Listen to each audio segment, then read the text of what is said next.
Everyone, welcome to my channel. और आज हम पढ़ने वाले हैं basic concept of algebra in detail. तो I am host Hemant Sahu. तो देखिए, हम स्टार्ट करते थे। अब बेसिक कॉन्सेप्ट अलजेब्रा में जानने के लिए हमें तीन बातों को अच्छे से जानना पड़ेगा। What is variable, what is constant, what is it. अब वेरिएबल क्या होता है? A variable is a symbol obtain a letter that represents an unknown value. कोई भी एक टर्म होता है, उसमें जैसे भी हम लेटर यूज कर रहे हैं तो उसे वेरिएबल कहा जाएगा। अब मैं एक टर्म लेता हूँ 3x, तो मैंने जो ये x यूज किया वो और कुछ नहीं है, मीनिंग क्या है? वेरिएबल। वेरिएबल एक सिंबल होता है जो भी अधिकतर यानी होता ही लेटर के फॉर्म में है, जो कि रिप्रेजेंट करता है अननोन वैल्यू, यानी हमें उसकी वैल्यू फाइंड करनी है, उसकी वैल्यू हमें नहीं पता। अब व्हाट इज कांस्टेंट?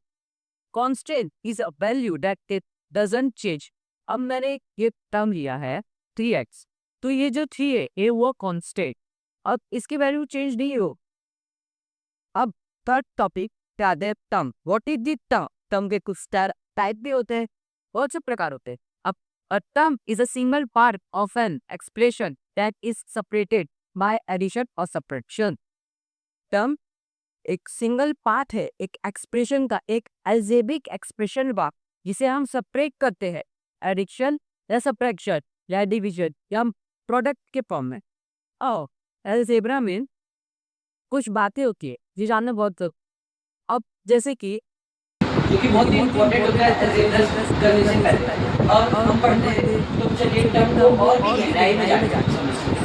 अब टर्म तो होता ही है, लेकिन उसके भी कुछ तरीके होते हैं। किस तरह का टर्म है? अब चार तरीके के टर्म होते हैं: constant term, variable term, like term, unlike term. अब कांस्टेंट टर्म क्या होता है? इसमें बस कांस्टेंट रहेगा, नाम से समझ जाओ, बस इसमें ये होगा। ये भी एक तरह का टर्म है जो कि एडिशन या सब्ट्रैक्शन में डिफरेंशिएट कर सकते हैं। अब व्हाट इज वेरिएबल? अब वेरिएबल टर्म में वेरिएबल का यूज होगा। वेरिएबल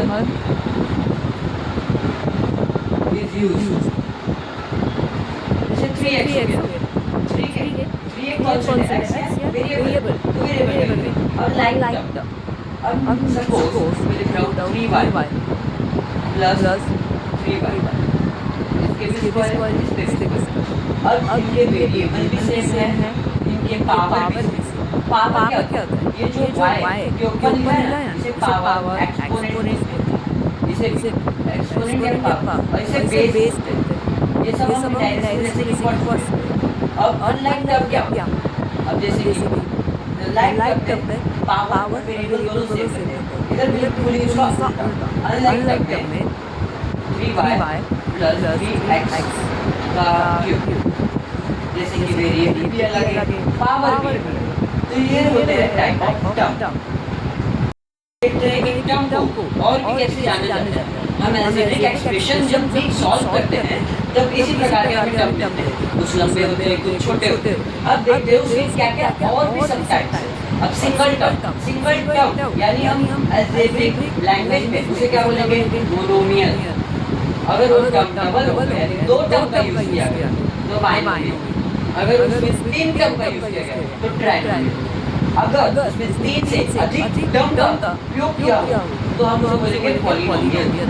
4 2 5 2 6 2 कितने तीन से ज्यादा। अब उसमें भी अब इसके एग्जांपल मोनोमियल का यानी सिंगल टर्म, ये क्या हो गया? एक टर्म हो गया जो कि मोनोमियल।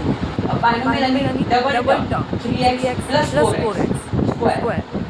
ये सब क्या हो गया? अब हम डबल तो बाइनोमियल का एग्जांपल दी। अब ये 3x हो गया, मैंने इसके आपको पढ़ाया था। 3 एक constant x variable plus 4x square, x raise to power है ना, और या एक्सपोनेंट ये उसका बेस। हम जैसे कि टाइप्स को देखते हैं। अब ये एग्जांपल है बाइनोमियल का। बाइनोमियल में डबल क्या? बाइनोमियल का यानी डबल है, दो टर्म का उपयोग। अब 3 टर्म का यूज होता है तो उसे हम ट्राइनोमियल बोलते हैं, जिसमें 3 टर्म का यूज है। जैसे कि एग्जांपल 2x + 3y + 7 z। अब 3 से ज्यादा टर्म का उपयोग होता है पॉलिनोमियल। अब इसका एग्जांपल आप कमेंट बॉक्स में कमेंट कीजिए और फॉर वाचिंग दिस वीडियो अब नेक्स्ट लेक्चर में हम देखेंगे इक्वेशन क्या होता है, अलजेब्रिक एक्सप्रेशन क्या होती है, सॉल्व कैसे की जाती है इक्वेशन को इजियर तरीके में। और वीडियो अच्छा लगा हो तो लाइक कीजिएगा, नेक्स्ट सब्सक्राइब लेक्चर में हम कीजिएगा देखेंगे और इक्वेशन शेयर क्या होती है, कीजिएगा। Algebraic expression